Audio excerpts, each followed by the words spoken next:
Hello, traders. FX Pip Collector here. Today is Thursday, August 7th, and this is my analysis for the US dollar Canadian, and we are on the 1 hour time frame.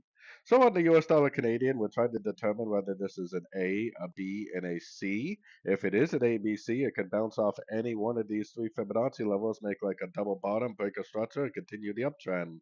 If it's not an A, B, C, that means it's a 1, 2, 3. Because I think this could be the end of a crescent on the higher time frames, I am still leaning towards 1, 2, 3.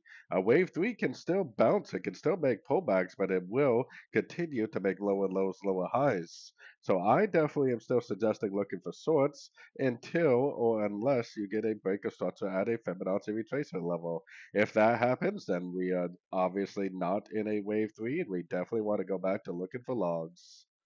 So, anyways, don't forget to check out my website, fxpipcollector.com. And as always, thank you for watching and happy trading.